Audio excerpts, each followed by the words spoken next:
শুনবে আমি যেটি বলছিলাম যে পুরাতন স্টাইলে নতুন রাষ্ট্রপতি অ্যাকচুয়ালি আমাদের যে জুলাই সনদ যেটি বাস্তবায়ন হয়েছে সেই জুলাই সনদ অনুযায়ী রাষ্ট্রপতি হওয়ার কথা হচ্ছে আপনার উচ্চকক্ষ এবং নিম্নকক্ষের দুই সদস্য, দুটি কক্ষের যে সদস্য তারা গোপন ব্যালটের মাধ্যমে রাষ্ট্রপতি নির্বাচন করবেন। অর্থাৎ সেখানেও ধরেন মাঠ পর্যায়ে যেমন মানুষ ভোটাধিকার দিয়ে তাদের এমপি নির্বাচন করে, ঠিক তেমন একটি বিষয় যে এমপিরা রাষ্ট্রপতি নির্বাচন করবেন গোপন ব্যালটে।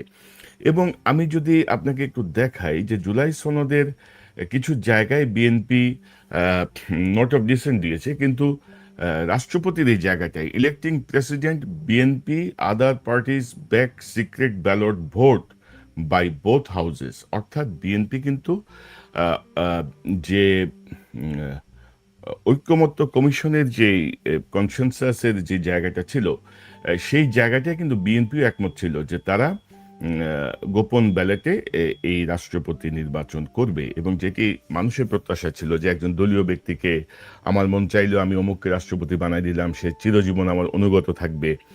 তো সেই জায়গাটা এখন দেখা যাচ্ছে বিএনপি মহাসচিব মির্জা ফখরুল ইসলাম আলমগীরের নামই সবাই বলছেন।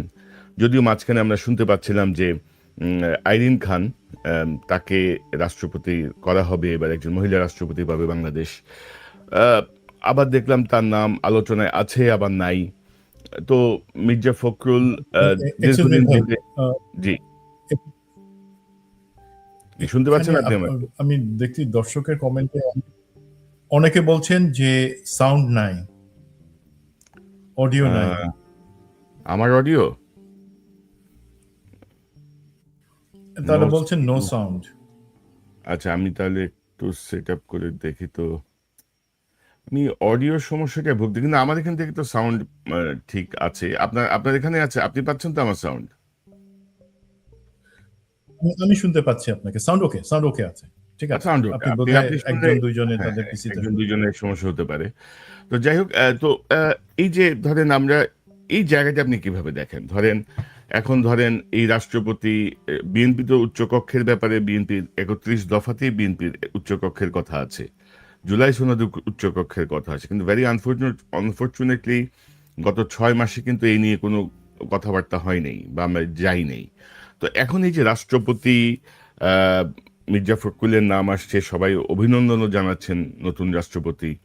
আইরিন খানের নাম ছিল, এখনো আসলে কনফার্ম না মানে কোন দিকে যাবে কি হবে। এবং এখন জুলাই সনদ যদি কার্যকর হয়, উচ্চকক্ষ যদি হয়, তাহলে কি আবার রাষ্ট্রপতি নির্বাচন হবে? সব মিলিয়ে আপনার পর্যবেক্ষণটা একটু আমরা শুনি। জি, মানে আমাদের দর্শকরাও কিন্তু বুঝেন, যা আমরা সবাই জানি যে জুলাই সনদ থেকে আমরা বাস্তবায়ন করি নাই। অফিসিয়ালি জুলাই সনদ বাস্তবায়নের ব্যাপারে কিছু জায়গায় নোট অফ ডিসেন্ট ছাড়া আমরা সবাই ঐকমত্যে ছিলাম। বাট পরবর্তীতে নির্বাচনের পরে কিন্তু সেটা কার্যত, যদি আমরা প্রতিশ্রুতি পাচ্ছি যে হ্যাঁ জুলাই সনদ বাস্তবায়ন হবে বা অন্যান্য কিছু, বাট অন গ্রাউন্ডে আমরা সেই ধরনের কিছু দেখতে পাচ্ছি না। তো সেইটাই লিমিটেশনটা ধরে রেখে যে জুলাই সনদে সবকিছু হয় নাই, বাট কিছু জায়গায় আপনি যেটা বললেন, ধরেন উচ্চকক্ষ নিম্নকক্ষ হয় নাই, বাট এই যে গোপন ব্যালটের ভিত্তিতে যে হবে সেই জায়গায় তো আমরা এগ্রি করতে পারতাম। কারণ আপনি জানেন যে আমাদের সংবিধানের আর্টিকেল 70 যেটা আছে সেটা কিন্তু একটা ভয়ঙ্কর জিনিস। হুম। যদিও বলা হয় যে স্ট্যাবিলিটির জন্য, ডিসিপ্লিনের জন্য সবাই প্রকাশ ভোট দিবেন, পার্টি লাইনের বিরুদ্ধে কেউ ভোট দিবেন না, ফ্লোর ক্রস করবেন না, এই ধরনের জিনিসপত্র। তো স্বাভাবিকভাবেই যে সংখ্যাগরিষ্ঠ দল, সে তার সংসদ সদস্যপদ রাখার জন্য প্রত্যেক সদস্যই পার্টি যাকে ঠিক করে দেয় তাকে দিবে, এর বাদে তারা অন্য কিছু চয়েস করবেন। এখন যখন এইটা বাস্তবতা, তখন আমরা কি আলাপ মানে আশা করছিলাম যে ধরেন বিএনপির থেকে বলা হচ্ছে যে তারা মির্জা ফখরুলকে সম্ভবত রাষ্ট্রপতি হিসেবে চাচ্ছেন, আবার 11 দলীয় জোট থেকে গতকালকে কর্নেল ডক্টর অলি আহমেদকে তারা বলেছেন যে তারা তাকে মনোনয়ন দিচ্ছেন। এই জায়গাটা অ্যাকচুয়ালি আমার কাছে মনে হয়েছে যে একটা মানে বাচ্চাদের খেলার মতন, যে দেখো দেখো বিএনপি একজন রাজাকারের ছেলেরে দিছে, আমরা একজন মানে বিশিষ্ট মুক্তিযোদ্ধাকে দিছি। এই ধরনের জিনিসপত্র আসবার আগে আমরা কি আশা করছিলাম, যে আমরা জানি যে যখন আর্টিকেল 70 এক্সিস্ট করতেছে সেটা আমরা চেঞ্জ করি নাই, এবং সেই ক্ষেত্রে আমরা পারতাম বিএনপি না হোক অন্তত জামাত এনসিপি তারা বলতে পারতো যে দেখো আমরা এই 3 থেকে 4 জনের নাম দিচ্ছি যারা দলীয় না, যাদের দলীয় পরিচয়, সেটাও কিন্তু একটা ডিমান্ড ছিল। কি ছিল জুলাই সনদ? শুধু নির্বাচন না, সেটা রাষ্ট্রপতি যিনি হবেন তিনি দল নিরপেক্ষ। 2 নাম্বার জিনিস হচ্ছে রাষ্ট্রপতি এবং প্রধানমন্ত্রীর পদ, তাদের কাজ, তার মধ্যে ভারসাম্য আনতে হবে। সেগুলার ইম্পর্টেন্সের কথা চিন্তা করে জামাত এনসিপি কিন্তু বলতে পারতো যে দেখো আমি বলছি মাহমুদুর রহমান, আমি বলছি আরো কেউ, ইভেন আইরিন খান, ইভেন সুশাসনের জন্য নাগরিকের বদিউল আলম মজুমদার, তাদের কথা বলতে পারতো তারা যে দল নিরপেক্ষ যারা আছে এমন 4-5 জনের নাম দিয়ে যে তোমরা যদি এর মধ্যে থেকে একজনকে এগ্রি করো আমরা সবাই মিলেই তাকে করবো, আলাদা আলাদা কোনো কিছু হবে না। ইভেন তার মধ্যে কর্নেল অলির নামও থাকতে পারতো, অসুবিধা নাই, বাট একটা প্যানেল তারা প্রপোজ করতে পারতো, যেটা আমরা আশা করছিলাম যে বিএনপি পারে নাই, দলীয় সংকীর্ণতার মধ্যে গেছে, সেই জায়গায় তারা কিন্তু এটা প্রপোজ করতে পারতো। এটাই বিউটি অফ দ্য ডেমোক্রেসি হতো। তো আর মেজর হাফিজের ব্যাপারে ইনফ্যাক্ট সব পক্ষ থেকে একটা সমর্থন ছিল উনি হইলে, বাট আমার মনে হয় উনি যেইভাবে খুব ভালোভাবে বা কার্যকরীভাবে সংসদটাকে চালাচ্ছেন সেই জায়গায় ওনার ফেরত যাওয়া উচিত না, তবে তো এখন ধরেন, জি, আমি একটু অ্যাড করে দিই। ধরেন মেজর হাফিজ পার্মানেন্ট করলেই হতো, কারণ মেজর হাফিজ ধরেন স্পিকার হিসেবে একটা স্ট্যান্ডার্ড সেট করছেন। রাষ্ট্রপতি হিসেবে আমরা এখনই পলিটিক্যাল যেই পূর্বাভাস দেখছি, মানে আমাদের ভারতের ভূমিকা বা সকল কিছু মিলিয়ে, দেশের ভেতরের গুটু চালাচালি সবকিছু মিলিয়ে সামনে যে সংকট যে আসছে এই ব্যাপারে নিঃসন্দেহ একটা সংকট তো আসবে। তো সেই সংকটের মোকাবেলায় মানে আমার এমন একজন ব্যক্তিকে দরকার যিনি একই সঙ্গে বাংলাদেশে গ্রহণযোগ্য, একই সঙ্গে ইন্টারন্যাশনালি অ্যাকসেপ্টেড, কানেক্টেড, সবকিছু মিলিয়ে। এবার আপনি একটু বলেন। জি জি জি, সেই জায়গাটা অবশ্যই আমি ওপেন রাখতে চাই, বাট আমি আপনাকে আমার কনসেপ্টটা বলি। আপনার হাতে ধরেন আপনি যুদ্ধে গেছেন, আপনার হাতে একটা পিস্তল আছে, একটা রাইফেল আছে, আর একটা আছে মেশিন গান। আপনার সব থেকে বড় যে অস্ত্র কার্যকরী মেশিন গান, এখন সেটা তো আপনি মেশিন গানের মুখের মধ্যে কাপড় পেঁচায় সেটাকে বন্ধ করে রাখবেন না। রাষ্ট্র ব্যক্তি হিসাবে, পলিটিশিয়ান হিসাবে, একজন ঝানু সিনিয়র পলিটিশিয়ান হিসেবে, বিএনপির অভিভাবক হিসেবে উনি কিন্তু যদি রাষ্ট্রপতির জায়গায় যান ওনার হাত পা বাঁধা হয়ে যাবে ভাই। কারণ আমরা এই যে বললাম আমাদের তো জুলাই সনদ আমরা বাস্তবায়ন করি নাই, সেই বাস্তবতা স্বীকার করে নিতে হবে যে একজন মেজর হাফিজ অবসরপ্রাপ্ত, যিনি এখন একটা আইকনিক ফিগার হয়ে গেছেন, যিনি দলমতের উপরে উঠে সংসদকে পরিচালনা করছেন, সেখানে তার সুযোগ আছে।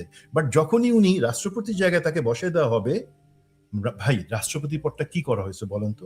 এই যে মির্জা ফখরুলের নাম বলা, অ্যাজ ইফ ও তুমি ভালো কাজ করছো, এই নাও ললিপপ খাও, তোমাকে রাষ্ট্রপতি পদটাকে একটা ললিপপ বা ক্যান্ডির জায়গা বলে দেওয়া হয়েছে। তুমি ভালো কাজ করছো, ওকে তুমি বুড়া হয়ে গেছো, তুমি you are a dead horse, তুমি সেখানে বসে চকলেট খাও। আমরা তো সেটা চাই নাই ভাই। আমরা চাচ্ছি যে রাষ্ট্রপতির পদটাও একটা ইফেক্টিভ পদ হোক, এবং সেই জায়গায় আমরা এফেক্টিভ, সেইটা যতক্ষণ পর্যন্ত না হয়, যদি আজকে জুলাই সনদের বাস্তবায়ন হতো আমি বলতাম major Hafiz would have been the right choice. But সেটা তো হয় নাই। আপনি মেজর হাফিজের মতন একজন অ্যাসেটকে, অভিভাবককে, দল নিরপেক্ষ যিনি ভূমিকা রাখছেন তাকে রাষ্ট্রপতি জায়গায় নিয়ে কিন্তু আপনি ডাম্প করে দিবেন। তো সেই জায়গা থেকে আমি মনে করি উনি একটা ভালো চয়েস অবশ্যই, বাট সেটা না। এখন বিএনপি মির্জা ফখরুলের কথা বলছে, মির্জা ফখরুল কিন্তু ব্যক্তি হিসেবে তাকে আমি পছন্দ করি। রাজনৈতিক অবদান যেটা বিএনপির জন্য, বিশেষ করে 2009 এবং পরবর্তী তিনি যখন পার্মানেন্টলি সেক্রেটারি জেনারেল হলেন, মহাসচিব হলেন, তখন থেকে কিন্তু উনি অনেক কিছু করছেন বিএনপির জন্য, দেশের জন্য। এখন সেটা ওনার প্লাস পয়েন্ট। সজ্জন মানুষ উনি, ব্যুরোক্র্যাট, সেখান থেকে পলিটিশিয়ান। এখন উনি হইলে পরে এবং বিএনপি তাকেই রাখলে পরে সেটা হয়ে যাবে, আমি ধরে নিচ্ছি হয়তো। বাট কিছু সমস্যাও আমি একটু দেখতে পাচ্ছি। যেমন এক হচ্ছে আমরা তো পলিটিক্যাল কাউকে চাচ্ছিলাম না, আমরা চাচ্ছিলাম দল নিরপেক্ষ একজনকে রাষ্ট্রপতি হিসেবে। 2 নম্বর হচ্ছে বিএনপি কিন্তু দলগতভাবে ওনাকে যদি রাষ্ট্রপতি দেয় মহাসচিবের জায়গায় ক্ষতিগ্রস্ত হবে। আরেকটা জিনিস আছে যেটা আপনার কাছে ফানি মনে হতে পারে, বাট আমার কাছে ফানি না।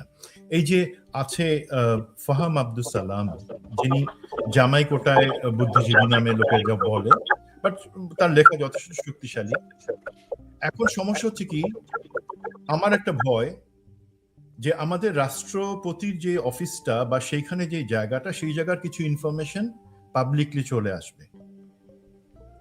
ডিসপেকেবল এমসি উনি যে জিনিসটা বলেন সেটা আমাদের সবাইকে বলেন, বাট এই জায়গাটাতে আমার মনে হয় আমাদের অনেক কিছু দেখেন, গত 2 বছরে কিন্তু আমরা অনেক জায়গা থেকে অনেক ইনফরমেশন পাইছি, বাট রাষ্ট্রপতির অফিসের জায়গা থেকে খুব কম জিনিস আমরা বের করতে পারছি, বিকজ সেই জায়গায় একটা গার্ডের জায়গা ছিল। তো আমি মনে করি সেই জায়গায় একটা বিপদ আছে ওনার মেজামায়ের কারণেই সেটা। এখন তার বিপরীতে যদি আমি মনে করি যে আর কে অল্টারনেটিভ হইতে পারতো, বা বিএনপি ধরেন জামাত আর কোনো প্রপোজ করে নাই, কর্নেল অলি আহমেদের জায়গায় যেটা জামাত প্রপোজ করেছে ইটস গুড, বাট উনি হবেন না, সেটা আমরা সবাই জানি। আর্টিকেল 70 অনুযায়ী সবাই ভোট দিবে বিএনপির যে ক্যান্ডিডেট তাকেই। এখন কাকে করতে পারতো সেই জায়গায় দল নিরপেক্ষ হিসেবে ডক্টর মাহমুদ ভাই ছিলেন, ওনার ব্যাপারে তো আমার কাউকে কিছু বলবার নাই, দেশবাসী ওনাকে আমার থেকে অনেক ভালো চিনেন। ওনার মতন মজলুম, ওনার মতন চিন্তাবিদ, ওনার মতন অ্যাকশনিস্ট এই জায়গায় খুব কম আছে। দেন জি আপনি আইরিন খানের কথা বললেন। এখন দেখেন, আইরিন খান হচ্ছেন এমন একজন ব্যক্তি, তিনি ডিপ্লোম্যাটিক্যালি ওনার 48 বছরের অভিজ্ঞতা, শুধু দেশে না, জাতিসংঘের মতন জায়গায়, অ্যামনেস্টি ইন্টারন্যাশনালে, আইডিএলওতে, সব জায়গায় উনি বছরের পর বছর সুনামের সাথে চাকরি করেছেন। উনি আন্তর্জাতিক রাজনীতি বুঝেন, উনি হিউম্যানিটেরিয়ান সাইড বুঝেন, উনি আইন বুঝেন, এভরিথিং উনি জানেন, এবং উনি she is well respect, well regarded. আমাদের এই ইন্টারন্যাশনাল কমিউনিটিতে যত ব্লগ বলেন আপনি, উত্তর, দক্ষিণ, পূর্ব, পশ্চিম, সব জায়গায় শি ইজ ওয়েল রিগার্ডেড। এখন ওনাকে বসাইলে কি 2-3টা চ্যালেঞ্জের কথা লোকে বলতে পারে। আইরিন খান তো ডক্টর জুবায়দার কাজিন। এখন আপনারা কোনো যোগ্যতা ছাড়া অযোগ্য অর্থলোভী কিছু বাপের দেওয়া মায়ের দেওয়ার লোককে ক্রিকেট বোর্ডে বিভিন্ন প্রতিষ্ঠানে বসায় রাখছেন, যেখানে তাদের যোগ্যতাই নাই, এবং তাদেরকে সরাচ্ছেন না। আর সেখানে আইরিন খানের মতন একটা যোগ্য ব্যক্তি, তাকে যদি সে কি আত্মীয়তার কারণে মার খেয়ে যাবে? আমরা সেই ভয়ে না, উনি তো আত্মীয়তাকে বসানো যাবে না কেন? একটা আত্মীয় যদি ভালো হয় তাকে বসাবেন, আমরা সেটা সাপোর্ট করব। আত্মীয় ছেলে পেলে যোগ্য না অযোগ্য তাদেরকে বসাই দিতেছেন, তাতে তো আমরা সাপোর্ট ওইটাই, করতেছি না। মানে ধরেন যে এখন সকল যে জায়গায় তো জি সুমন ভাই, আমি যেটা অ্যাড করতে চাই যে ধরেন আলটিমেটলি বিএনপি কিন্তু জুলাই সনদ বাস্তবায়ন করা হবে বলে প্রধানমন্ত্রী, আমাদের স্বরাষ্ট্রমন্ত্রী বারবার কিন্তু বলেছেন যে বিএনপির জুলাই সনদের নোট অফ ডিসেন্ট ছাড়া সকল কিছু তারা মানবেন। তো সেই মানাটাই আমার কাছে মনে হচ্ছে যে এই চুপ্পু সাহেবের পদত্যাগের পরবর্তী এই জায়গাটায় খুব দ্রুত তাদেরকে রাষ্ট্রপতি দিতে হচ্ছে, হয়তো 90 দিনের বাধ্যবাধকতায়, কিন্তু চাইলে এর মধ্যেও কিন্তু করা যেত। বা মানে আপনি উচ্চকক্ষ করতে না পারেন, আপনি আর্টিকেল 70-কে স্থগিত ঘোষণা করতে পারেন, যে মানে সবাই সবার মতো করে দিতে পারে। কারণ দুজন এমপির সমর্থন পেলেই যে কেউ রাষ্ট্রপতি পদের জন্য কিন্তু কম্পিট করতে পারে, এমন একটা বিধান জি আছে। জি জি তো সেই জায়গাটায় টেকনিক্যাল জায়গাটা একটু আমরা জি জি না, এবং বলেন। এবং ধরেন যে বিএনপির কিন্তু একটা বিটার এক্সপিরিয়েন্স আছে, যে ডক্টর ইয়াজউদ্দিন আহমেদকে বসিয়ে মানে ওই 111-এর ওই সময়টায় উনি সেটা ট্যাকল করতে পারেননি। আব্দুর রহমান বিশ্বাস সাহেব সামহাও ওনার আশেপাশে কিছু মানে দক্ষ পলিটিশিয়ানের কারণে বা ওনার এক ধরনের সাহসের কারণে নাসিমের কুটা উনি ঠেকাই দিতে পারছিলেন, আব্দুর রহমান বিশ্বাস সাহেব। সো সামনের পরিস্থিতি আরো জটিল, সেই জটিল জায়গাটায় বারবার যেটা আমরা বলতে চাচ্ছি, সবার কাছে গ্রহণযোগ্য, মানে আজ্ঞাবহ রাষ্ট্রপতির চেয়ে সবার কাছে গ্রহণযোগ্য এবং ইন্টারন্যাশনালি কানেক্টেড একজন মানুষ আমাদের প্রয়োজন। আপনি যদি একটু বলেন, আমরা অন্য প্রসঙ্গে যাব। জি জি, এখানে আমাদের দর্শকরা বা বাকি সবাই বলতে পারেন, কিন্তু ডক্টর ইউনূস কেন না? দেখেন, বিএনপির ভিতরে কিছু একটা অংশ তারা কিন্তু ডক্টর ইউনূসের জায়গাটা বা ফেরত আসার জায়গাটা চিন্তা করে ফেলছে, এবং আমরা চাই না, এবং ডক্টর ইউনূস কখনোই আসবেন না পরিষ্কারভাবে। উনি যতটুকু ওনার মান সম্মান আছে, উনি কখনোই আবার সেই জায়গাতে বেলতলা যাবেন না। বাট আমি আপনাদেরকে বলি, আপনি যে একটা ইম্পর্টেন্ট কথা বলছেন, যে একটা অ্যানালজি দিলেন যে আমাদের কিন্তু একটা সরকারের যখন ক্রিটিক্যাল সময়টাতে রাষ্ট্রপতির একটা ভূমিকা থাকে 111 বা তার আগের জিনিস এই জায়গাগুলাতে। তো দেখেন কি সুবিধা হবে, আমি তো বললাম যে একটা ক্রিটিক্যাল জায়গা আত্মীয়র মধ্যে থেকে কাউকে বসাবো, বা আত্মীয়র মধ্যে উনি উনি আত্মীয় হিসাবে 48 বছরে মানে সুনামে শিখরে যান নাই আইরিন খান। উনি গিয়েছেন তার কর্ম, তার চিন্তা, তার নিরপেক্ষতা এবং দেশের প্রতি ভালোবাসার কারণেই কিন্তু আলহামদুলিল্লাহ আজকে উনি অনেক উপরে আছেন গ্লোবালি। এখন ওনাকে বসাইলে সুবিধাটা কি দেখেন, এক আপনি যেটা বললেন যে উনি একজন, ওনার যে রেপুটেশন আছে, ওনার যে কানেকশন আছে, হঠাৎ করে কেউ তার মাথায় বন্দুক রেখে বলতে পারবে না যে এইটা সাইন করো, আচ্ছা 111 আনো, পারবে না। 2 নাম্বার হচ্ছে দেখেন প্রধানমন্ত্রী তারেক রহমান অথবা আমাদের অনেকে, তারা কিন্তু সব জিনিস কভার করতে পারেন না এবং সব জায়গায় ওনারা যে যাইতে পারেন না। এখন আপনি ইফেক্টিভ ডক্টর আইরিন খানের মতন একজন ব্যক্তিকে যদি ওনাকে আপনি ইন্টারন্যাশনাল যে সেমিনার বা রিপ্রেজেন্টেশনের জায়গায় ওনাকে পাঠান, উনি কিন্তু 10 আউট অফ 10 স্কোর করবেন। উনি একজন হ্যাভার্ড গ্রাজুয়েট, হ্যাভার্ড ল স্কুল থেকে উনি পাশ করা। ওনার পড়াশোনার জায়গায়, ওনার কাজের জায়গায় উনি জানেন কি করতে হবে। 3 নাম্বার যে জিনিসটা ভেরি ইম্পর্টেন্ট, একটা ব্যালেন্স থাকবে। আমরা যেটা বলছিলাম যে দল নিরপেক্ষ একজন উনি থাকলে পরে আমরা কিন্তু এই যে মেজর হাফিজ আজকে যে জিনিসটা দেখাচ্ছেন দলের মধ্যে থেকেও, আর উনি যদি এসে বসেন, ওনার যেই এক্সপিরিয়েন্স, রেপুটেশন এবং অ্যাপ্রোচ আছে, আমার বিশ্বাস রাষ্ট্রপতি পদটা নিরপেক্ষ থাকবে, ইফেক্টিভ থাকবে এবং আমরা অনেক কিছু পাবো। আমরা শুধুমাত্র একটা চেয়ারে ললিপপ রেখে দিব যে তুমি যাও গিয়ে ললিপপ খাও, তোমার মরার সময় হয়েছে, নো। সেই জায়গায় আমরা রাষ্ট্রপতি পদটাকে সম্মান এবং এফেক্টিভ করতে পারবো, এটা আমার আশা। এখন লোকে বলতে পারে যে না, এখন তো বলে দিছে না। প্রথম কথা, নমিনেশন যে জোগাড় করছে সেখানে কারো নাম হিসাবে কিন্তু নমিনেশন কালেক্ট করা হয় নাই। সুতরাং বিএনপির হাতে এখনো সময় আছে, যদি তারা মনে করে সত্যি সত্যি অনেস্টলি যে এখানে আত্মীয় বন্য প্রশ্ন না, তাকে একজন ভালো লোককে আমরা দেখতে চাই। বিএনপি আপনি তো মাহমুদুর রহমানের সাথে কথা বলতে পারেন, আপনি আইরিন খানের সাথে কথা বলতে পারেন, জি, সেই বিএনপি জায়গায় তো আপনার স্কোপ আছে। বিএনপি দুটো নমিনেশন পেপার নিয়েছে, আমরা সংবাদপত্রে যেটি দেখেছি। আর আমার মনে হচ্ছে আপনি আইরিন খানকে সমর্থন করছেন বা আপনার পছন্দের একজন মানুষ, কিন্তু উদাহরণ বাস্তবতা হচ্ছে যে রাষ্ট্রপতি এবং প্রধানমন্ত্রীর ক্ষমতার যদি ভারসাম্য না আসে, রাষ্ট্রপতি সেই পুতুলই থেকে যাবে। এবং জুলাই সনদ অনুযায়ী যে কথাগুলো বলা হয়েছে, রাষ্ট্রপতি প্রধানমন্ত্রীর ক্ষমতার ভারসাম্য, রাষ্ট্রপতিকে আরেকটু ক্ষমতায়িত করা, এই জায়গাগুলো যদি না হয়, ওই যে এরকম বিধানত আছে যে রাষ্ট্রপতির বিবেচনার জন্য প্রেরিত হইলে রাষ্ট্রপতি যদি মানে 48 ঘন্টার মধ্যে বা 72 ঘন্টার মধ্যে সম্মতি না দেন, সেটাও সম্মতি দিয়েছেন বলিয়া গণ্য হইবে। এরকম ব্যাপার তো আছে বাংলাদেশের আইনে, সংবিধানে। সো আমরা জি, জি, চাই যে জি। আইরিন খান একটা চয়েস হতে পারে, যেহেতু তার নাম আলোচনা এসছে। শুধু আত্মীয়র কারণে, আত্মীয় ভরে আছে পুরা সরকারে, আত্মীয় আর চামচায় ভরে আছে পুরা সরকারে, তো সেখানে শুধুমাত্র অযোগ্য আত্মীয়, আমি বলবো অযোগ্য অযোগ্য আত্মীয়, জি জি অযোগ্য জি, আত্মীয় আপনাকে সব জায়গায় হম, ধরে রাখছেন। যোগ্য ভরে একজন রাখছে, আত্মীয় বসেন, আমরাই সাপোর্ট করব। যোগ্য আমরাই একজন সাপোর্ট। মাহমুদুর রহমানকে আনেন, আমরাই সাপোর্ট করব। বিরোধী দল সাপোর্ট করবে। আর ইতিমধ্যে আপনি জানেন যে মির্জা ফখরুল ইসলাম আলমগীর বেশ কয়েকবারই বলেছেন যে তার শারীরিক অবস্থা ভালো না, তিনি রাজনীতিও করতে চান না, অবসরে যেতে চান। তো মির্জা ফখরুলকে মূল্যায়ন করা উচিত, বাট সংকট, আমি আমার আমার অ্যাকচুয়ালি সুমন ভাই, পুরো বিষয়টা হচ্ছে আমি ব্যক্তিগতভাবে কাউকে সমর্থন বা অসমর্থন করছি না।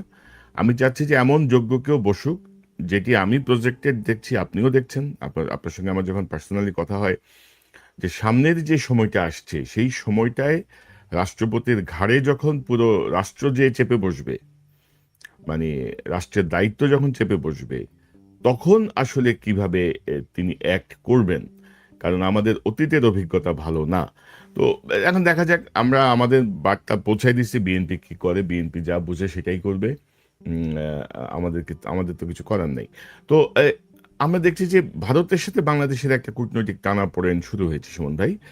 এবং ধরেন যে বিশেষ করে আমি যেটি বলছিলাম প্রথমে, যে গত 54 বছরে সবচেয়ে কঠোর বিবৃতি বা প্রতিবাদ জানিয়েছে বাংলাদেশ পলাতক হাসিনার প্রেস কনফারেন্সের পর। এখন আমরা দেখছি ত্রিবেদী দৌড়াদৌড়ি করছেন, পররাষ্ট্রমন্ত্রীর সঙ্গে বৈঠক করছেন, আজকে প্রধানমন্ত্রীর সঙ্গে বৈঠক করেছেন, রয়ের স্টেশন চিফ, রয়ের স্টেশন চিফ না প্রধান, রয়ের প্রধান, তিনি বাংলাদেশে রয় এসেছেন, রয়ের প্রধান বাংলাদেশে এসেছেন। তো সবকিছু মিলিয়ে এই বাংলাদেশের বিবৃতি, বাংলাদেশের বর্তমান অবস্থান, এই জায়গাটাকে একটু প্রজেক্ট করতে পারেন যে কি মনে করছেন আপনি, কিভাবে দেখছেন? আচ্ছা ভাই, প্রথম কথা হলো আমি একটু শপথ নিয়ে নিই, যাহা বলিব সত্য বলিব, সত্য বই মিথ্যা বলিব না। কোনো জি। কিছু মন গড়া কোনো কথার এখানে স্কোপ নাই। ওকে, জিনিস এটা হচ্ছে, লেটস লুক ব্যাক। মানে যেই টানাপোড়েনের কথা বলছেন, বা ইভেন আমাদের ৩৬শে জুলাই উপলক্ষে ২ বছর পূর্তি উপলক্ষে যেই মানে একটু দুঃখজনক কিছু ঘটনা ঘটে গেল, সেই জায়গাগুলো অ্যাকচুয়ালি যা দেখছি সেগুলো কিন্তু শুরু ভাই বেশ কয়েক মাস আগে। আর আপনার কথাটা আনলাম যে ইদানিং টানাপোড়েন বাংলাদেশ ভারতের মধ্যে এই হাসিনার যেই পিরিয়ডটা ছিল ১৫ বছর, এছাড়া সবসময় কিন্তু একটা টানাপোড়েন ছিল। ভারত ব্যক্তিগত দেশ হিসেবে বিশ্বাস করে, ভারতে সেই যেই সরকার থাকুক না কেন, আপনি হাসিনার কেলানো বিভিন্ন ছবি যদি দেখেন, 10টা কেলানো ছবি আছে, মোদির কোলে কোনো ছবি পাবেন না, কিন্তু ওটা কার্টুন আছে। বাট আপনি দেখবেন কংগ্রেস নেত্রী সোনিয়া, তার ছেলে মেয়ে রাহুল, প্রিয়াঙ্কা, তাদের সাথে মানে কেলাতে কেলাতে পড়ে যাইতেছে, সেই ধরনের ছবি। মানে অ্যাকচুয়ালি আমরা কিন্তু বুঝতে ফেল করি, আওয়ামী লীগকে ভারত অ্যাজ এ নেশন, হিন্দুত্ববাদী নেশন, তারা সেটা কংগ্রেস হোক, বিজেপি হোক, যেই পার্টি হোক, তারা বিশ্বাস করে বাংলাদেশ হচ্ছে তাদের একটা করদ রাজ্য। বাংলাদেশ কিভাবে চলবে সেটা তারা ঠিক করবে। বাংলাদেশে যদি কোনো পলিটিক্যাল পার্টি বা সরকার থাকতে চায়, সেটা হবে আওয়ামী লীগ। এর বাদে আর কোনো ধর্ম নাই, এর বাদে আর কোনো দল নাই। তারা সেইভাবে দেখতে চায় এবং বিশ্বাস করে। তার মানে এখন আওয়ামী লীগের হাসিনা পালাই গিয়ে ভারতে বসে আছে, অনেক নেতা বিভিন্ন জায়গায় আছে, এটা তারা সহ্য করতে পারতেছে না এবং স্বাভাবিকভাবেই তারা আপসেট। তো এইটা কাভার করার জন্য তারা ভাবছিল যে ঠিক আছে, এখন নতুন সরকার আসছে, নতুন সরকারকে আমরা আওয়ামী লীগ 2.0 বানাতে পারি কিনা, সেই লক্ষ্যে তারা কিন্তু বিভিন্ন চাপ প্রয়োগ করে আসছে। ঘটনাটা অ্যাকচুয়ালি এখন যেটা, সেটা শুরু হয়েছে যখন প্রধানমন্ত্রী ডিসিশন নিলেন, সরকার সিদ্ধান্ত নিল যে আমরা চীন সফরে যাব, প্রথম ভারত সফরে যাব না। মোদির আমন্ত্রণ আসলো, যাব না, বিকজ তারেক রহমানকে যখন প্রপোজটা করা হলো, এটা আমি সম্পূর্ণ দায়িত্ব নিয়ে বলছি, উনি তখন বললেন যে আমি যাব, আপনারা শেখ হাসিনাকে এক্সট্রাডিশন ট্রিটির আন্ডারে তাকে প্রত্যাপন করেন। তারা তখন বিভিন্ন অজুহাত দেখানো শুরু করলো, আমাদের তো একটা স্ট্যান্স আছে এই ব্যাপারে, আমরা যদি এমন করি অমন করি। তখন প্রধানমন্ত্রী ভদ্রভাবে বলে দিলেন যে না, সে আসবে, সে যখন আসবে তারপর আমরা আসবো। খেয়াল রাখেন, হাসিনা যখন রয়টার্সে বিবৃতি দিল, আমরা অনেক চিল্লাইলাম হাসিনা আসবে, যেটা এখন একটা জুজু, ডিসেম্বরে আসবে। ভাই, এটা কিভাবে হয়েছে আমি বলি। যখন প্রধানমন্ত্রী তারেক রহমান বললেন যে হাসিনা কে আপনার প্রত্যাপন না করলে, তখন তারা একটা খেলা খেলার চেষ্টা করলো, হাসিনাকে বললো তুমি একটা বিবৃতি দাও, দিয়ে বলো তুমি ডিসেম্বরে যাচ্ছ। সেটা দিল। বাংলাদেশ থেকে বলা হলো ভাই, এখানে তো তার প্রত্যাবর্তন বা সীমান্ত দেশে হাঁটতে হাঁটতে ঢুকবে, দৌড়াতে দৌড়াতে শাড়ি পরে ঢুকবে, সেটা তো আমরা বলি নাই। সে একজন দণ্ডপ্রাপ্ত ফাঁসির আসামি, তাকে তোমার ফেরত দিতে হবে প্রত্যাপন চুক্তির আন্ডারে। তখন তারা খেলা শুরু করলো। মোদি যে জিনিসটা তার অজিত দোভালকে বলল, যে পরিষ্কারভাবে বলল যে উসকো ওয়াকাত দেখা দাও, মানে আমাদের প্রধানমন্ত্রী তারেক রহমানকে যে তার জায়গা দেখায় দাও, যে ভারতের বিপরীতে তার জায়গাটা কি। তখন তারা শুরু করলো কি, বিভিন্ন ধরনের আপনি দেখবেন বিবৃতি, বিভিন্ন ধরনের সমস্যা, বাংলাদেশের সাথে কূটনৈতিক টানাপোড়েন। এবং তখনই তারা ঠিক করলো যে 5ই আগস্ট, তারা জানে অবশ্যই আমাদের এখানে ৩৬শে জুলাই উপলক্ষে অনুষ্ঠান হবে, তখন একই দিনে তারা হাসিনাকে দিয়ে, আমাদেরকে চাপ দেওয়ার জন্য হাসিনাকে দিয়ে ওই প্রেস কনফারেন্সটা রাখাইলো। আমরা জানি এটা ভারত যতবারই বলুক না কেন যে এটা একটা তৃতীয় পক্ষে, সেখানে তাদের কোনো হাত ছিল না। আমরা জানি আগের গুলা কিভাবে ভণ্ড হয়েছে আর এখন কিভাবে হয়। তো এটা হচ্ছে একটা চাপ প্রয়োগের কৌশল হিসাবে তারা হাসিনাকে দিয়ে সেটা করাইলো। তাদের লক্ষ্য একটাই ছিল যে তারা যে করেই হোক তারেক রহমানকে ভারত সফরে নিবে। চীনের সময় হয় নাই, ইটস ওকে, এখন হইলো বিমস্টেকের জন্য যাবে। এখন ভারত পাগল কেন ভাই, ভারত পাগল কেন তারেক রহমানকে নেওয়ার জন্য? তারেক রহমানের চেহারা তাদের পছন্দ, তারেক রহমানের সাথে গল্প করতে পারলো নো। ভারতের মোদী সরকার বা যে কোনো সরকারকে, তার জনগণকে এটা বুঝাইতে হবে যে দেখো, এখানে বাংলাদেশে যেই ক্ষমতায় আসে না কেন, তারা আমাদের সুতায় নাচে, এই দেখো এই তাদেরকে আনছি এখানে। তাদের ভোট ব্যাংককে শান্ত করার জন্য, ভোট ব্যাংকটাকে সমৃদ্ধ করার জন্য, এটা তাদের জন্য খুবই ইম্পর্টেন্ট যে বাংলাদেশের সরকার এবং প্রধানমন্ত্রী ভারতের কথায় চলে। তো সেই জায়গাটাতে তারা সাকসেসফুল হচ্ছে না। সেই কারণে তারা যেটা করলো, একটা দুইটা আপনি চিত্র দেখেন পাশাপাশি ভাই, আমি ইমপ্লিকেশনটা বলি। একদিকে এখানে ভারতে বসে হাসিনা প্রেসের সামনে আসছে, মানে অডিওতে আসছে, তার সাঙ্গপাঙ্গ সবাই আছে, সেখানে সে কোনো গন্ডগোল বা কিছু হয় নাই। আর এদিকে বাংলাদেশে কি হলো, বাংলাদেশে আমরা একটা অনুষ্ঠান করলাম, সেই অনুষ্ঠানে আমরা একটা ডকুমেন্টারি দেখালাম যেটা সত্য নির্ভর না এবং বিতর্কিত।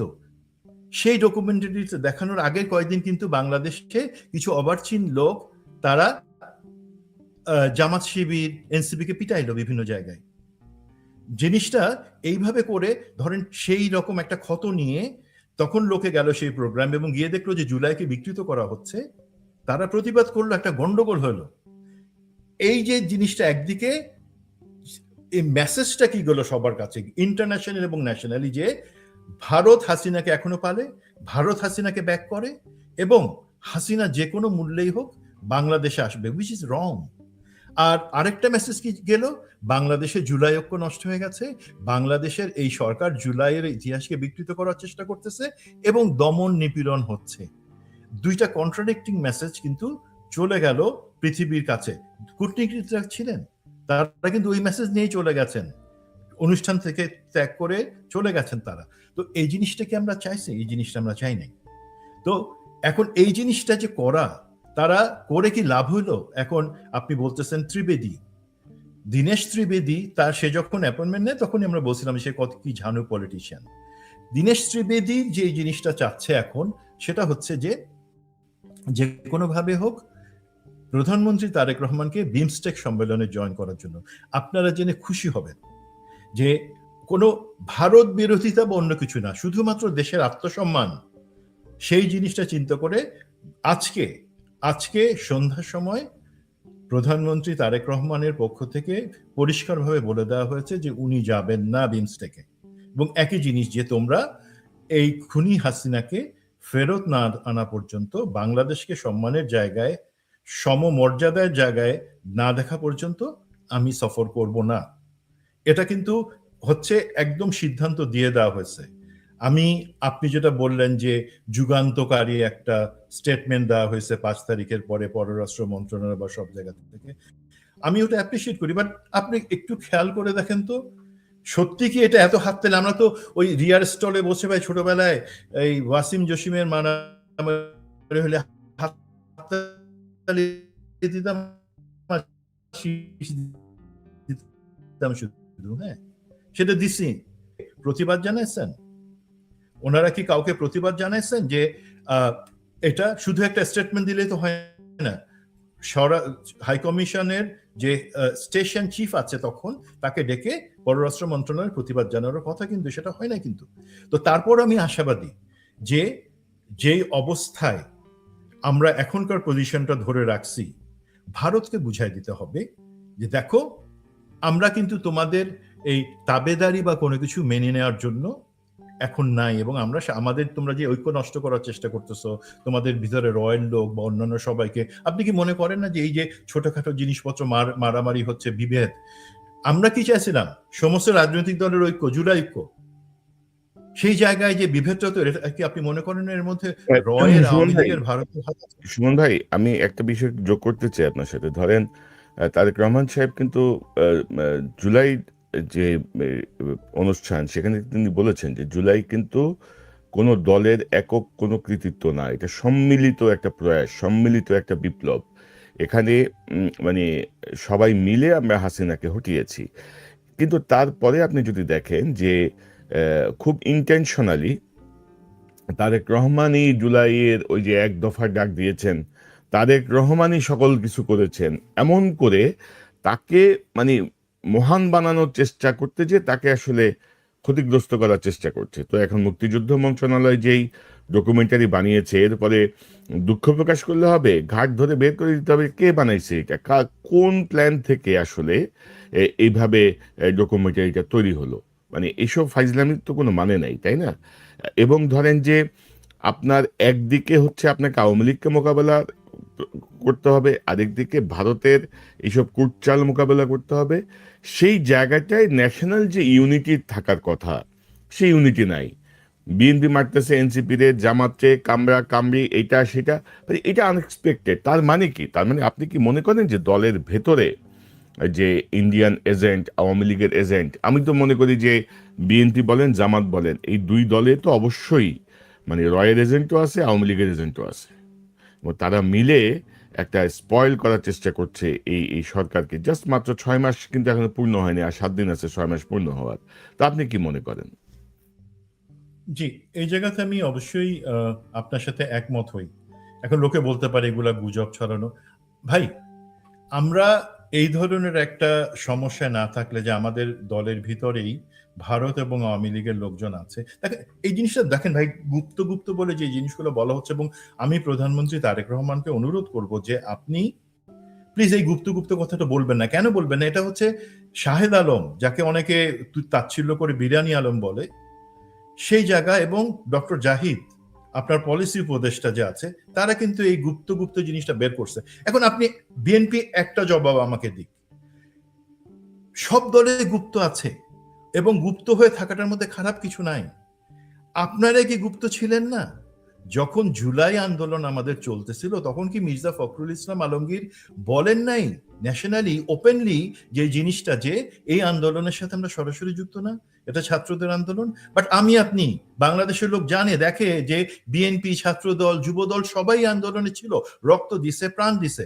বাট সেই সময় সেটা কিন্তু রাইট ডিসিশন ছিল যে আমরা ছাত্রদের এই আন্দোলনের সাথে রাজনৈতিকভাবে যদি যুক্ত হই, তখন এই আন্দোলনটা মারা যাবে। দেখেন ভারতে কি হয়েছে, তেলাপোকাদের আন্দোলন যে মুহূর্তে কংগ্রেস জয়েন করলো, কংগ্রেস এবং বিজেপি কিন্তু আতাত করে কংগ্রেস জয়েন করে সেই আন্দোলনটাকে মেরে ফেললো। নাহলে কিন্তু মোদির হেলিকপ্টার না, সাবমেরিনের টিকিট কাটা ছিল, সাবমেরিন নিয়ে পালাতো। তো যেই মুহূর্তে রাজনৈতিক দল যুক্ত হয়, কিছু জিনিস গুপ্ত রাখতে হয়। তো গুপ্তভাবে বিএনপিকে এখন বলতে হবে যে আপনারা কি তাহলে মির্জা ফখরুলের স্টেটমেন্ট হিসেবে আন্দোলনে ছিলেন না, জুলাইয়ের অংশ ছিলেন না? নাকি যেটা গুপ্ত থাকার মধ্যে কোনো ক্ষতি নাই, আপনারা গুপ্ত হিসেবে ছিলেন এবং আন্দোলন সফল, ছাত্র জনতার আন্দোলনকে আপনারা সফল করছেন? Technically that was the right decision. এখন বিএনপির ভিতরে ভাই গুপ্ত যে আছে, কারা কারা 5 লাখ টাকা পায়, তো শাহনাজ একটা প্রোগ্রামে বলে দিছে কিন্তু, এবং আমরা সেটা জানি যে কে কিভাবে ভালোভাবে আরাম করেছিলেন, তাদের ইন্ডাস্ট্রি কোনো কিছু হাত দেন। এখন সেই জায়গাগুলোতে বিএনপিকে হাত দিবে, শুদ্ধি অভিযান চালাবে, সেটার জন্য মিডিয়ার সমর্থনটা দরকার। এখন সমস্যা হলো যে মিডিয়া তো ভাই পুরাপুরি একটা পলিসি। আজকে আমি মতি ভাইয়ের একটা প্রোগ্রাম শুনতেছিলাম, উনি বলতেছেন যে মিডিয়াকে একটা ছুরির উপরে দাঁড়ায় আছে। ভাই, মিডিয়াকে আসলে একটা শুলের একদম উপরে বসানো উচিত। এই মিডিয়া যেইভাবে কোনো চেঞ্জ হয় না, তো সেই মিডিয়াকে হাসিনা যখন বলছিল যে তোমরা যা খুশি তোমাদের মিডিয়ার মালিকানা দিলাম, যা খুশি দিলাম, রাজত্ব দিলাম, তোমাদের কাজ একটাই হবে, মুখ খুলবা না, আর মুখ যদি খুলো চাটবার জন্য খুলবা। এখন তখন চাটছে, এখন নতুন ভাবে চাটতেছে তারা তাদের দাবি হচ্ছে সোশ্যাল মিডিয়াতে বা আপনারা যারা অ্যাক্টিভিস্ট আছেন, তারা গুজব ছড়াচ্ছেন, আর মেইন স্ট্রিম মিডিয়া এই গুজব ছড়ানোর কারণে পাত্তা পাইতেছে না। ভাই, মানুষ কি এত বোকা যে যাচাই করতে পারে না যে কারা চাটতেছে আর কারা অ্যাকচুয়ালি চোখ খুলে দিচ্ছে? মানে সুমন ভাই, মতি ভাই কি জানি না, মতি ভাই ইদানিং কিছু কাজ করে, ধরেন ভাই মতি ভাইয়ের কথা শেষ করি। এই যে চুপ্পু, উনি সখী, এই চুপ্পুকে দিয়ে কিন্তু ভয়ঙ্কর উনি একটা কাজ করেছেন। উনি চুপ্পুকে দিয়ে এই হাসিনা রিজাইন করে নাই, সেই ধরনের একটা ধারণা প্রচার করছেন। তাতে সমস্যাটা কি হলো? উনি কি বলতে চাইছেন, মতি ভাই এবং চুপ্পু মিলে কি বলতে চাইছে যে হাসিনা এখনো প্রধানমন্ত্রী, দেশে অন্তর্বর্তী ইউনূস সরকার অবৈধ ছিল, নির্বাচন অবৈধ, তারেক রহমান সরকার অবৈধ এবং হাসিনার ফাঁসি অবৈধ, উনি কি এটা জায়েজ করতে চাচ্ছেন? সো প্লিজ, আমরা অনেক কিছু জানলে বা অনেক কিছু বুঝলে পরেও অনেক জিনিস বাজারে ছাড়া উচিত না। মতি ভাই আমার শ্রদ্ধেয় মানুষ ছিলেন। ওনার প্রতি সম্মান রেখে বলছি, প্লিজ আপনার সংযত করেন আপনার হাত অথবা না, জিহ্বাকে। এই বিষয়টা আসলে মতি ভাইয়ের সঙ্গে আমার খুবই ভালো সম্পর্ক বাংলাদেশ থেকে এবং পরবর্তী সময়ে। কিন্তু বাস্তবতা হচ্ছে উনি এই হাসিনার পদত্যাগ নিয়ে দুটো রিপোর্ট করেছেন। একটি হচ্ছে শাহাবুদ্দিন চুপ্পুর ইন্টারভিউ নিয়ে, আরেকটি হচ্ছে তিনি বলেছেন যে হাসিনা ওই পদত্যাগপত্র নাকি ব্যাগের মধ্যে রেখে হেলিকপ্টারে চলে গেছিল, পরে আবার এক ব্রিগেডিয়ার যে ওই ব্যাগ এনে দিচ্ছে। তো এগুলো আসলে ধরেন এগুলোর কোনো বেসলেস স্টোরি, এবং উনি কেন এই বিষয়টাকে বারবার সামনে আনতে চাচ্ছেন আমি জানি না। তিনি কারো দ্বারা প্রভাবিত হচ্ছেন কিনা বা অন্য কোনো বিষয় কাজ করছে ভাই কিনা। আমি একটা জিনিস একটু কভার করে নিই। আপনি বলছিলেন র হুম, এর যে চিফ আছেন জি, পরাগ জৈন। ফারাক জৈন। ফারাক জৈন, জৈন জি, এসছেন সেটা, এবং সেটা নিয়ে তুমুল হইচই হচ্ছে আমি দেখছি। দেখেন ভাই, কিছু এই যে সোশ্যাল মিডিয়ার যে দায়িত্ব জায়গা থেকে কিন্তু আমি আপনি জিনিসটা এখন ক্লিয়ার করে দিই।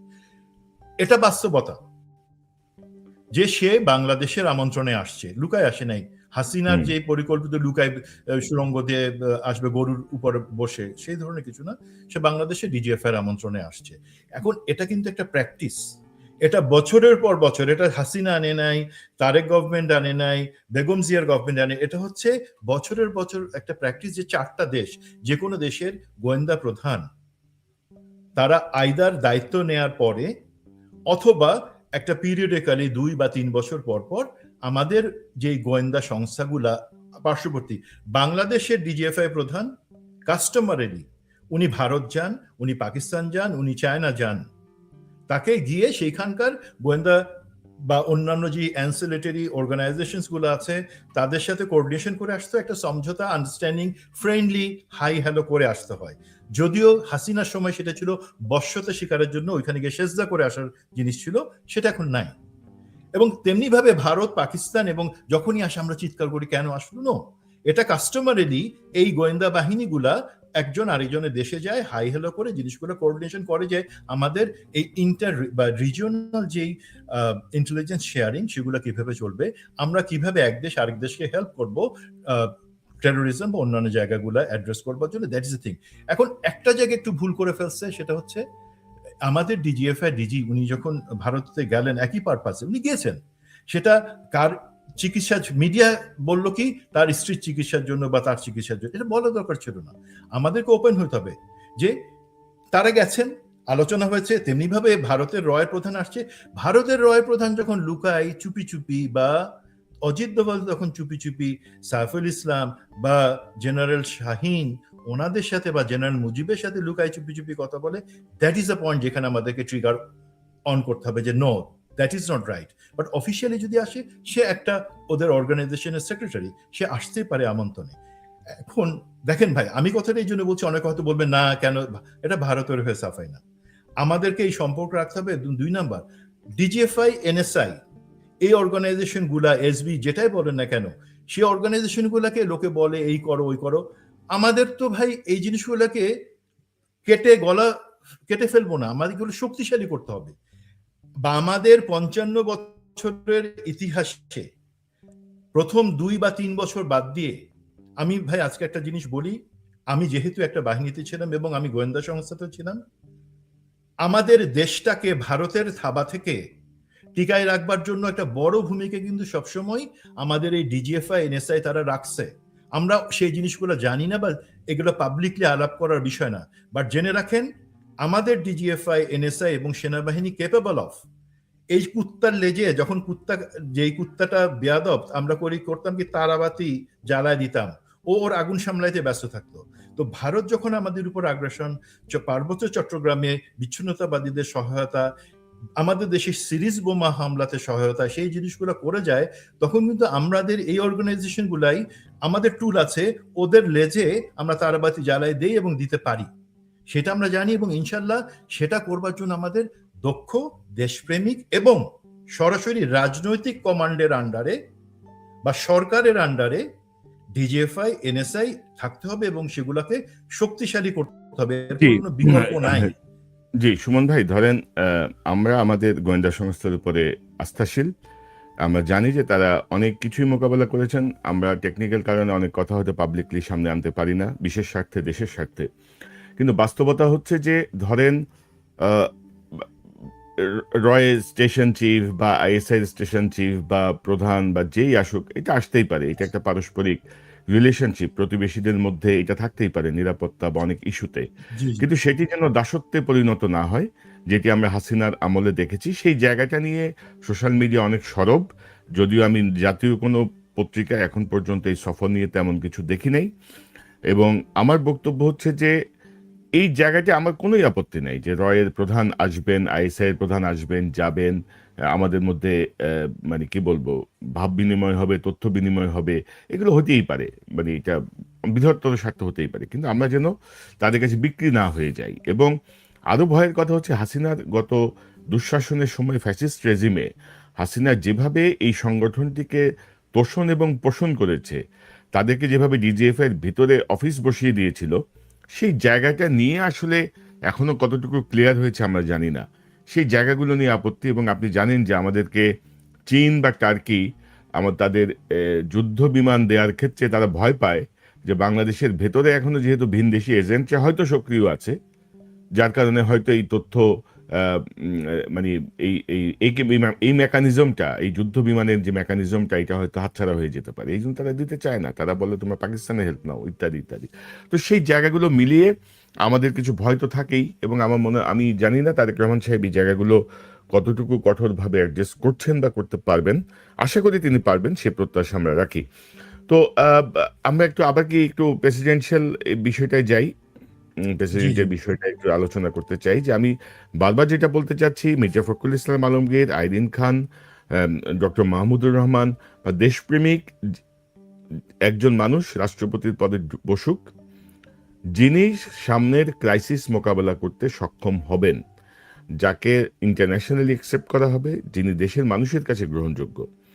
আমরা কোনো ইয়াজউদ্দিন আহমেদের মতো কোনো বিপর্যয় সামনে যেন দেখতে চাই না। পাশাপাশি জুলাই সনদ থেকে যদি বিএনপি সরে আসে, আমি মনে করব যে এটা একটা ভয়ঙ্কর একটা ব্লান্ডার হবে।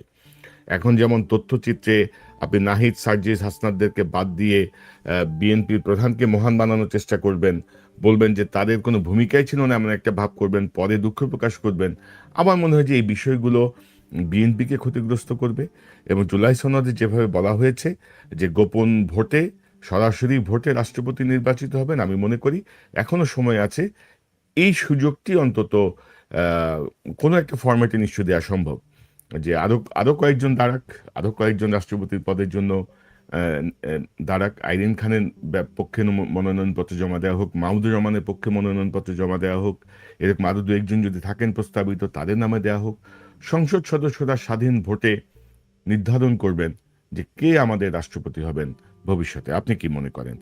এবং এবং এটা কিন্তু জুলাই সনদ জি, বাস্তবায়নের পক্ষে বিএনপির আগ্রহের জায়গাটারও এক ধরনের প্রতিফলন ঘটবে। আপনি কি মনে করেন সুমন ভাই?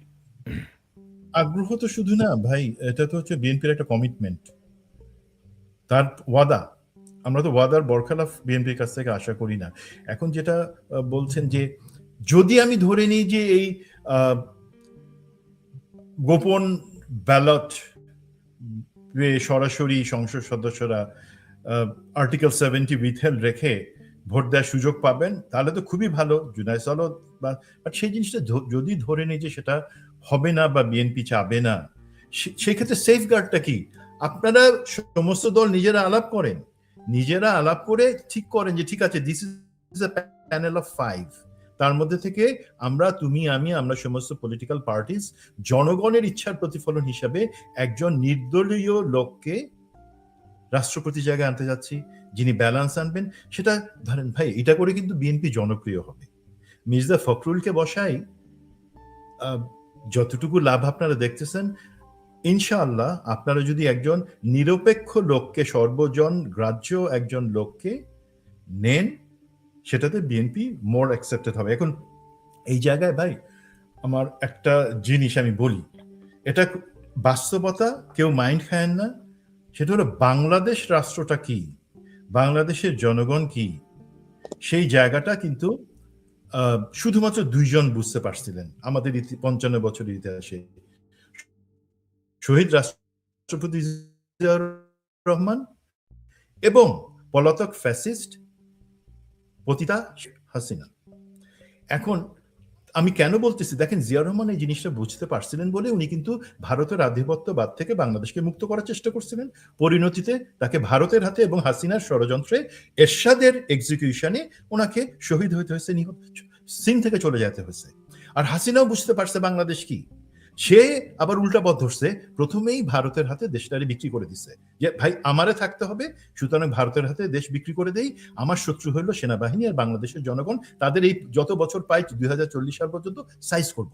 দেখেন সে কিভাবে, সে ব্যবসায়ীদের বসে এই তোরা যত হাজার কোটি টাকা বাইরে পাঠাস অসুবিধা নাই, 50% লন্ডন, আমেরিকাতে, দুবাইতে আমার জন্য পাঠাবি। তারা সচিবদের, সে সরকারি কর্মকর্তাদের জমিদার বানাই দিছে, বিনিময় কি অ্যাবসলিউট লয়ালটি সে ডিমান্ড করছে। সে মিডিয়াকে বসে যে তোমরা কথা বলো, অসুবিধা নাই, টাকা পয়সা পাবা, বাট আমাকে চাটবা। বিভিন্ন র্যাব, পুলিশ, গোয়েন্দা সবাইকে সে বলছে যে তোমাদের নাইটস বানায় দিলাম সবাইকে, বাট বিনিময় গুম খুন করবা। এই যে জিনিসটা সে, বিকজ সে বুঝে গেছে যে বাংলাদেশ চালাতে হলে এদেরকে এইভাবে টাকা দিয়ে ক্ষমতা দিয়ে রাখতে হবে, বাট এরা থাকবে আমার সুতা হয়ে, আর সুতার অন্য মাথায় থাকবে। এখন এই জায়গা থেকে আমাদেরকে বের হয়ে আসবার জন্য সিম্পল জিনিস করতে হবে ভাই। আপনারা রাজনৈতিক দলগুলা এই যে এখন প্রেসিডেন্ট যে নির্বাচনটা আপনারা করবেন সেই উপলক্ষে একসাথে বসেন, একসাথে বসে যেটা করেন, আমি জানি আপনিও হয়তো জানেন যে মোটামুটি জাতীয় সরকার আবার গঠন করা যায় কিনা সেই ব্যাপারে কিন্তু একটা চিন্তা আছে বিএনপির মাথায়ও, যে তো আপনারা তিনটা জিনিস অ্যাড্রেস করবেন ভাই, তিনটা সিম্পল জিনিস। একটা হচ্ছে আমাদের ভারতের আধিপত্যবাদের বিরুদ্ধে আমাদের অবস্থানটা কি এবং কতটুকু শক্ত হওয়া উচিত ইন্টারন্যাশনাল ডিপ্লোমেসিতে। 2 নাম্বার আপনার জুলাই ঐক্যকে ধরে রাখবার জন্য কি করা যায়। 3 নাম্বার আমাদের অর্থনীতিটাকে কিভাবে গতির জায়গায় আনা যায়। দেখেন ভাই, এই তিনটা জিনিস আপনারা আলাপ করবার আগে আমি আপনাদের উপর শ্রদ্ধা রাখি রাজনীতিবিদ, বাট একই সাথে আমি জানি আপনাদের বিদ্যার দৌড়, অভিজ্ঞতার দৌড় কত দূর। আপনারা পারেন শুধু চিৎকার করে বলতে যে এখন পিটানো শুরু হয়, মাত্র শুরু হয়েছে, আরো পিটানি চলবে, সেটা বলতে পারেন। আপনারা করবেন কি, আমি 5 জনের নাম বলতেছি, এখানে বলতেছি না, আপনারা চাইলে বলে দিব। প্রথমে ওনাদের সাথে কথা বলেন, আপনাদের বিভিন্ন সংস্থা দিয়ে ওনাদের বলে ওনাদের থেকে একটু জানেন যে আসল ভালো কোনগুলা। তারপরে পলিটিক্যাল টেবিলে একই জিনিস নিয়ে আপনারা বসেন এবং তারপরে সংসদে আনেন। আমি বলি ইনশাল্লাহ বাংলাদেশ সামনেই হাঁটবে, পিছনে আর তাকাইতে হবে না।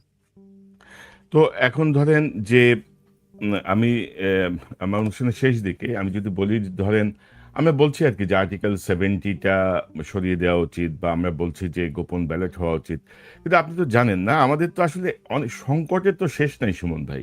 কারণ ওই ছোট কম্বল, মানে মাথা ঢাকলে পা বের হয়ে যায়, পা ঢাকলে মাথা বের হয়ে যায়।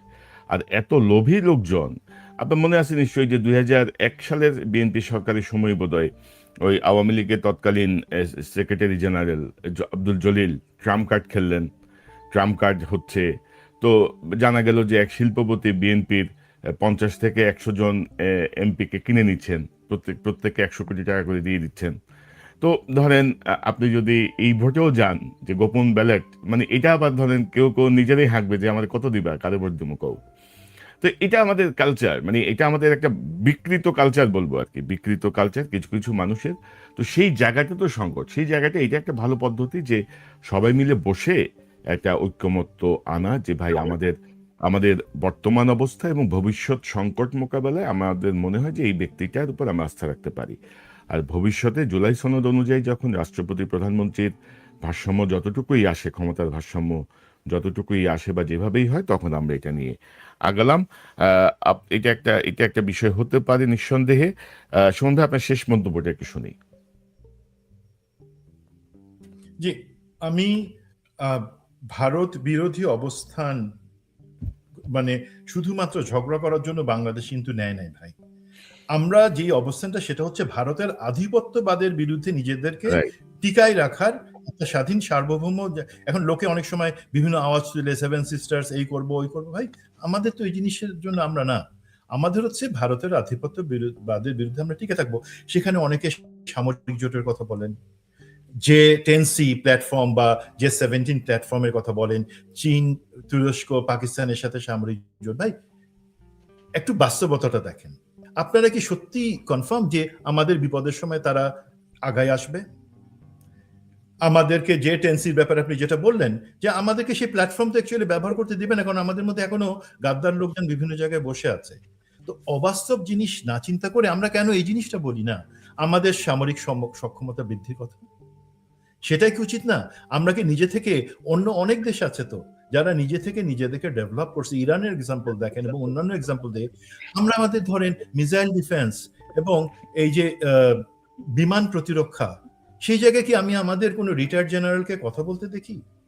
স্যার আমি তো না হয় বেয়াদব, আমি বিভিন্ন ধরনের কথা বলি, আপনারা কেন? আপনারা এত টকশোতে জানিয়ে টিএন বাংলা চ্যানেল আই আর সবকিছু একদম পুরো প্রতিদিন ঘুরতেছেন আর ঘুরতেছেন, বাসায় কখন থাকেন আমি তো জানি না। এই জিনিসটা নিয়ে কেন আপনারা কথা বলেন না? আর আমাদের জনগণের কিন্তু একটু সমস্যা আছে ভাই। সেটা কি, ধরেন আমি বলবো ওই যে 26শে মার্চে মনে আছে যে আমাদের শো হলো, যেখানে প্যারেডের মধ্যে আমাদের চোঙার মতো এত ছোট ছোট মিসাইল, কি এটা ভারতের অগ্নি ব্রহ্মার কাছে এগুলোতে কিছু না? হাসলাম আমরা হাসি ভাই। তাইলে বলেন, যখন ডিফেন্স বাজেট এই প্রতিরক্ষা খাতে নিজেদেরকে উৎপাদনমুখী প্রতিরক্ষা, আমাদের সামরিক সরঞ্জাম যেটা নিজেরা তৈরি করব, আমরা রিসার্চ করব, সেই জায়গায় যখন আমরা সরকার বাজেট দিতে চায়, আপনারে তো লাফায় উঠে মাঠ গরম করে ফেলেন যে কিসের জন্য প্রতিরক্ষা বাজেট বাড়ানো হইতেছে। আরে ভাই, প্রতিরক্ষা সক্ষমতা বাড়ানোর জন্য যে বাজেট, আমাদের এয়ার ডিফেন্স সেটাতে তাহলে আপনারা সমর্থন করেন।